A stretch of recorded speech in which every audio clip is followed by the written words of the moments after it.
In 1948, a few years after winning the deadliest war in world history, America was at peace. Harry Truman was president. Baseball legend Babe Ruth died. In San Bernardino, California, Richard and Maurice McDonald opened a new restaurant which would feature fast food. The Cleveland Indians won the World Series by defeating the Boston Braves 4-2. The nation was in the midst of a post-war building and baby boom. Child rearing and young development became a major focus of American society. This atmosphere fostered the birth of thousands of scout troops for boys and girls. Little League teams formed in communities all across the nation, and locally in Ottawa, a new television picture tube plant opened that would soon become Putnam County's largest employer. World War II vets were coming home and joining American Legion post-63. Membership grew to 499. Members were enjoying their new post home in the Ramp Building on Walnut Street. For the first time since its founding in 1919, Post 63 had a home of its own.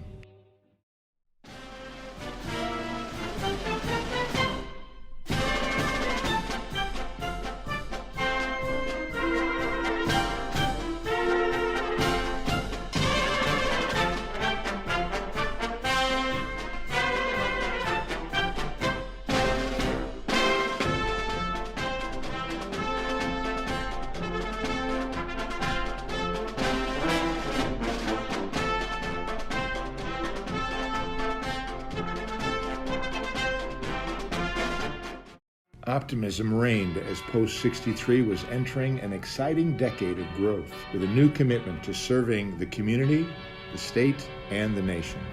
World War II veterans returned home and continued their service to America by joining the American Legion and participating in programs that built strong families and communities.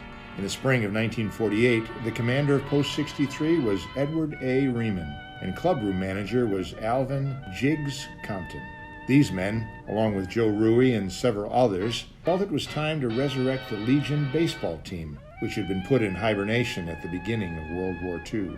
The man picked to revive Legion baseball was Larry Dunn, who ironically had played on the very first team in 1930. Dunn was up to the task, leading Post 63 to county championships in 1948 and 1949. Then, on June 25, 1950, North Korea invaded South Korea. 2 days later, President Truman announced support for South Korea. America was again at war. This war would again involve many local men and women, including the 37th Ohio National Guard Division, which was activated on January 15, 1952. Under the leadership of World War II General Douglas MacArthur, U.S. and United Nations forces pushed North Korea all the way back north past the 38th parallel to the Yalu River. The conflict would last until an armistice was signed in July of 1953. The United States suffered 33,675 known battle dead. Included among them were 17 from Putnam County. Ottawa was growing and needed a new park.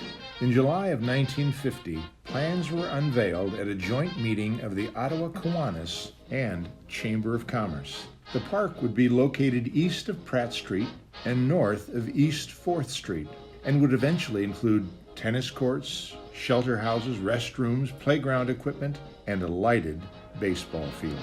Construction of the park was truly a community effort. Volunteers, young and old, cleared grounds of branches and trees. The local Ohio National Guard, led by Gail Bennett, joined forces with the Boy Scouts, led by Scoutmaster Ralph Reed. Weather Seal Incorporated pledged the material and labor to build a covered grandstand for the baseball field. Post 63 joined the effort by building a shelter house in the new park. Meanwhile, Post 63 was outgrowing its home in the Ramp Building with continued strong membership.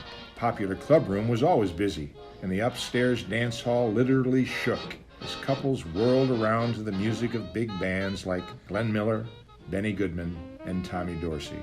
As 1950 drew to a close, J. Harry Leopold, Ed Riemann, Sid Goodkin, and several other officers visited Dr. J. A. Harold to negotiate a deal for the purchase of the property on which his office was located.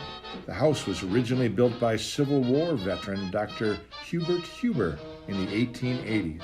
The meeting was productive, as on March 27, 1951, Post 63 purchased the property for $14,500. The Legion did not immediately occupy this property.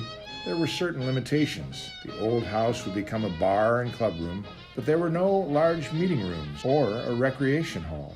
An architect was employed to draw plans for a large meeting hall. Construction began in June of 1953 and was completed in early 1954. The grand opening for the new Legion Hall was held on Saturday, February 6th, 1954. Over 400 members and guests attended the banquet program, which featured Ohio Supreme Court Judge James Stewart as speaker. On Sunday, the Delta, Ohio drill team performed, along with entertainment by the Pop Giesken Band, along with the Rube Band. The Post was now in its new home and current location. Membership was again surging as Korean War vets began to join the Legion. The Legion Hall has served as a gathering place for thousands of weddings, funerals, luncheons, dances, concerts, community events, and of course, Post 63 meetings. In the early 1950s, local schools were overflowing with the first wave of baby boomers. In 1952, voters approved a new Ottawa public school, which would be constructed on East 4th Street next to the Ottawa Auditorium. In 1953, St. Peter and Paul School announced plans for a new high school building, which would be open in 1955. Meanwhile, work progressed at the Ottawa Memorial Park on Pratt Street, but a shortfall of funds caused the ball field lighting system to be put on hold. As the summer of 1955 approached, there were still no lights. That's when Donald Depker decided to form a new club, the Ottawa Community Boosters Club, whose stated goal was to raise the $6,400 needed for the lighting system. American Legion Post 63 immediately took the lead in this successful fundraising effort with a $1,000 donation.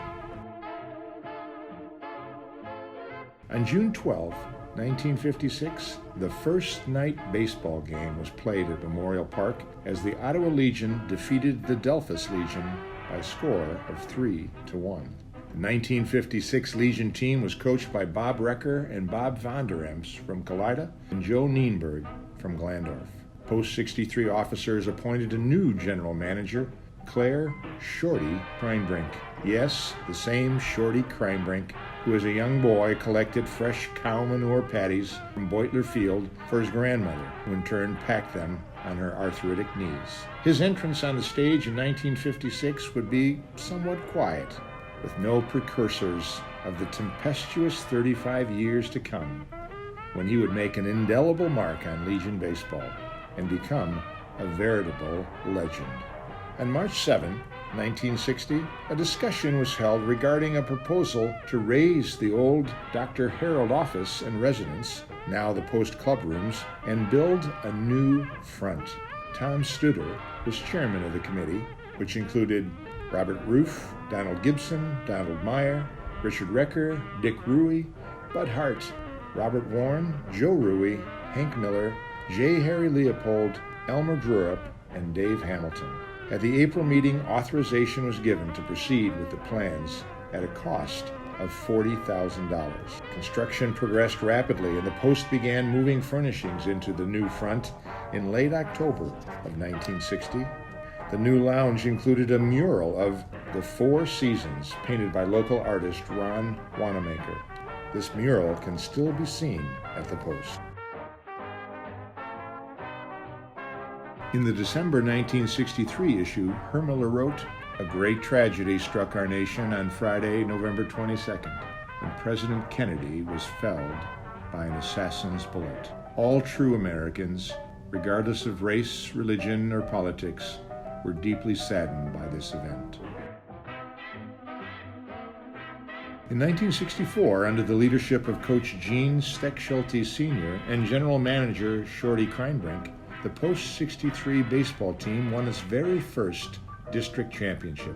They did it by defeating Pemberville 3-2 in 19 innings. The game was played on a hot and muggy night at the old Memorial Park on Pratt Street. Post 63 trailed 2-1 in the top of the ninth when Frank Bischoff stroked a single to the outfield, scoring Keith Walker and Tom Heckman. The game lasted over 6 hours and ended well past midnight, but Post 63 had gotten over the top and won the first of 9 district titles.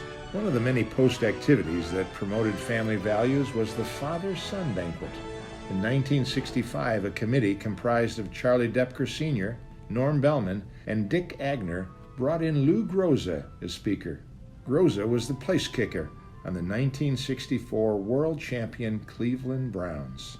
Nearly 150 men and boys turned out to hear Groza, who compared football to the game of life. To get the most out of either, a young man must learn the fundamentals and then concentrate on them at all times, he stated. Through the years, Post 63 has executed their stated mission of service to community, state, and nation through their support of Boy Scouts, Girl Scouts, the Red Cross, the Polio Fund, Salvation Army, and Gifts for Yanks. They've also supported local schools and athletic programs. In 1962, the American Legion sponsored a huge 4th of July celebration. Past Commander Tom Stutter and Bob Im spearheaded the event, which netted $1,379. In the picture, Stutter is presenting the check to Leonard Sly, president of the Ottawa Athletic Boosters. The money was used to purchase football uniforms and equipment for Ottawa High School. American Legion Post 63's legacy of service continues to the present day. The mission continues.